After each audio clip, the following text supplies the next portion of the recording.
చేసిన అంటే ఊర్లలో అంటే మహిళలకు 2500 ఇస్తామన్నారు. దాదాపుగా 2 సంవత్సరాల నుంచి ఆ 2500 వస్తాయంటని చెప్పి చాలామంది మహిళలు ఎదురు చూస్తున్నారు. మంత్రి శ్రీధర్ బాబు గారు ఇక్కడనే ఉన్నారు. వీళ్ళు కోకాపేట సైడ్ అక్కడిక్కడ భూములు అమ్ముతుంటే చాలామంది అనుకున్నారు అది ఈ భూముల పైసలన్నా పెట్టి ఆఖరి మాకు 2500 ఇస్తారంటని చెప్పి ఆశతో ఎదురు చూసారు. కానీ అవి ఎక్కడ పోతున్నాయి కూడా పైసలు ఇప్పటి వరకు తెలుస్తలేదు. అంటే మీరు అధికారంలోకి రావడానికి 2500 స్కీమ్ తెచ్చిరు, కానీ 2 సంవత్సరాల కాలంలో మీకు ఏ ఒక్క రోజు కూడా ఆ పథకాన్ని అమలు చేయాలని చెప్పి అనిపిస్తలేదా? రెండోది, ఎవరైతే వృద్ధాప్య పెన్షన్ ఉందో మీ గవర్నమెంట్ వచ్చిన వరకు ఇప్పటి వరకు ఒక్క పెన్షన్ అని ఇచ్చిరా? దానికి కట్ ఆఫ్ ఏజ్ అనేది పెట్టిరా? ఇప్పటి వరకు ఒక పెన్షన్ అన్న 24 నెలల్లో ఒక పెన్షన్ అని ఇచ్చిరా?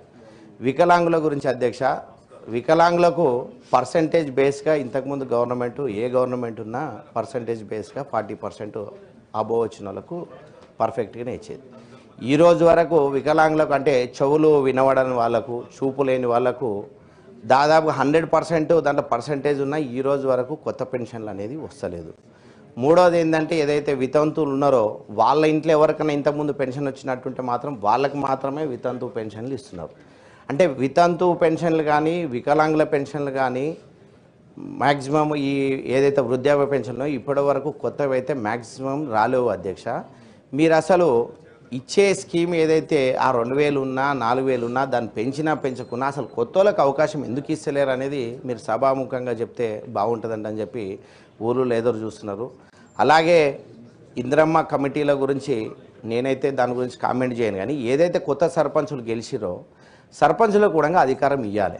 ఇందిరమ్మ కమిటీల్లో చైర్మన్ ఎవరున్నా కానీ సర్పంచ్ కూడా తీర్మానం బాధ్యత ఇచ్చి నిజంగా ఆ ఊర్లో అర్హులు ఎవరో తెలుసుకొని వాళ్ళ ద్వారా, ఇప్పుడు సర్పంచుల పదవి కాలం వచ్చేసింది, అంతకుముందు అంటే లేదు కాబట్టి ఏ కమిటీ చేసినా దాని గురించి చెప్పలేరు ఎవరు.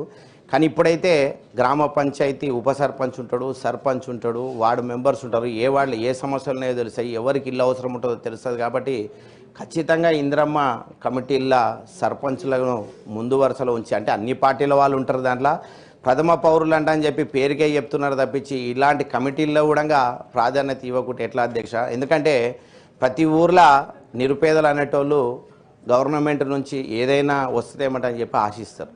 ఏ గవర్నమెంట్ ఉన్నా రేషన్ ఇవ్వవలసిందే, ఏ గవర్నమెంట్ ఉన్నా పెన్షన్ ఇవ్వవలసిందే, ఏ గవర్నమెంట్ ఉన్నా ఇల్లు కట్టుకోవడానికి పేదలకు ఇవ్వవలసిందే. ఎందుకంటే అంటే ఏదో రాజకీయాలకు ముడివాడు ఉన్న వాళ్ళకి ఇవ్వకునేం కాదు, కానీ నిరుపేదలకైనా వీళ్ళకైనా న్యాయం చేయాలి. సర్పంచ్లను కూడా ఆ కమిటీలో తీర్మానం చేసి సర్పంచ్ బాధ్యత సర్పంచ్ వారు అంటే వాళ్ళకు కింది స్థాయి నుంచి తెలుస్తుంది కాబట్టి వాళ్ళకి ఇవ్వాలంటని చెప్పి మరొకసారి సభ దృష్టికి మీ ద్వారా మినిస్టర్ గారికి చెప్పదలుచు.